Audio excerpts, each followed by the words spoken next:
Alright, so here's a potentially quick one for you.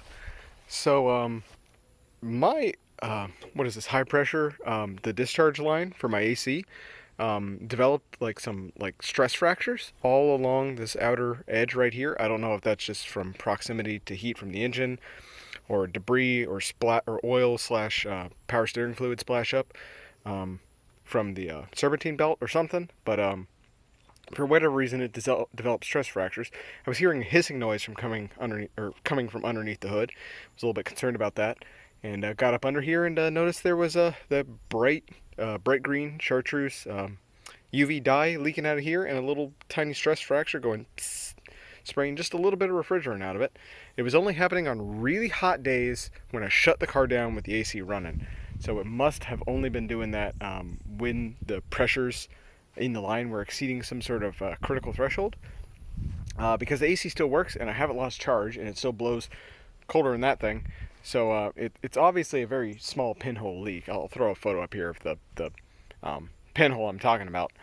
So I've already ordered a new line. It'll show up here eventually, and I got some cans of R134A. I'll huck in here and recharge it when I replace that. But in the interim, I'm probably not going to be able to get to that for a month, and it's still September here, which is very hot.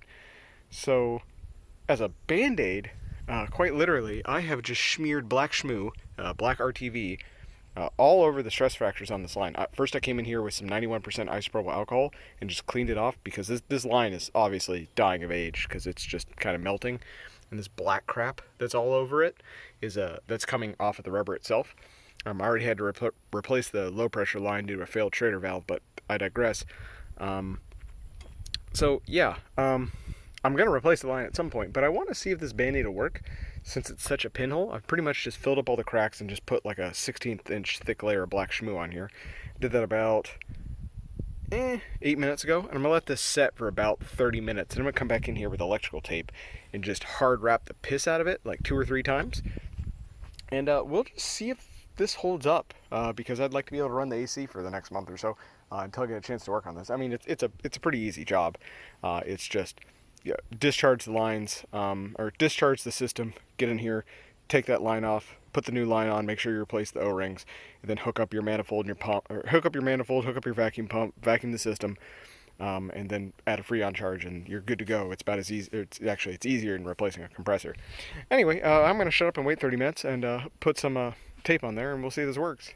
All right, well, there it is, all taped up. I did 2 passes across the whole thing from here to here, and I probably did about 4 or 5 passes right here on the highest trouble area. I let this sit for about 50 minutes before I put it on it, and it was to the point where the RTV was no longer, it was just barely tacky, but not enough that it was moving or lifting at all.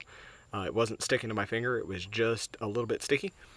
And I did this on a hot engine. I just came back from a 6-hour road trip. So yeah, it was looking really nice until I ran out of the good tape.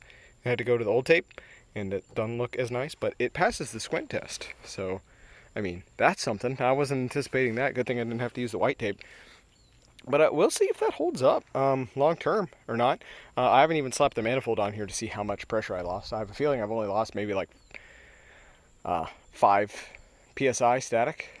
I think typically these systems sit at like 50, 60 psi at 90 ambient, and I think I'm probably only down 5 psi at that, and it seems to only leak when it's really hot out, and if I am running the AC and stop it, and so it loses flow and that pressure sits in that line, and it has a chance to heat up and boil and raise the pressure relative to the other side of the compressor, and it doesn't have a chance to equalize, because it seems the hissing stops after like 5-10 seconds after I shut the car off. So I think it's only just barely trickling under certain circumstances. So maybe, just maybe, that'll work indefinitely, but we'll see. I'll run it until the AC stops working, and well, maybe not that long because I don't want to burn up the compressor, but we'll run it until it stops being cold, and no, we'll see. Maybe it'll just work, and I'll just keep that AC line in storage just in case.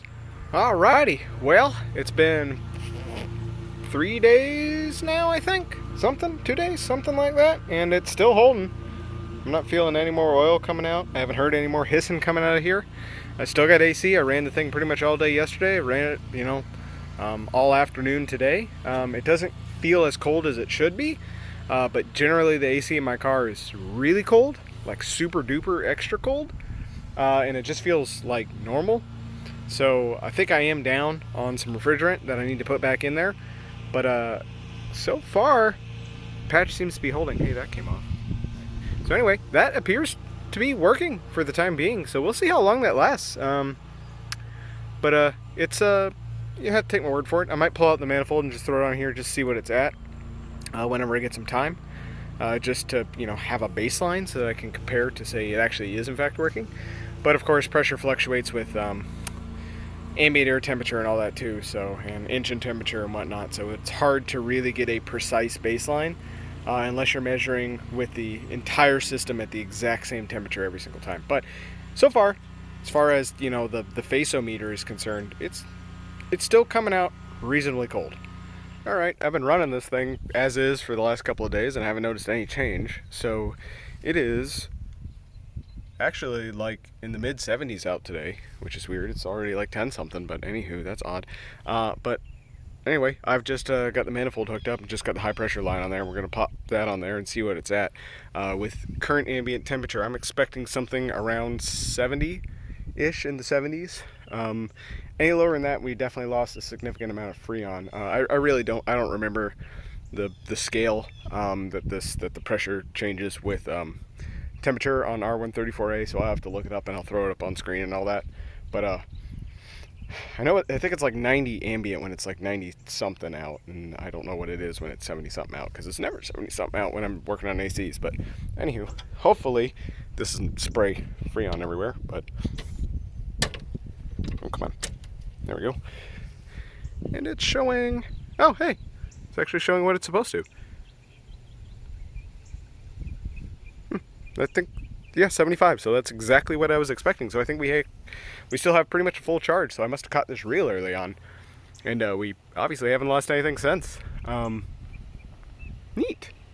I'm going to hook up the low pressure line and do that one too and just confirm that they're equal. But that's really good news.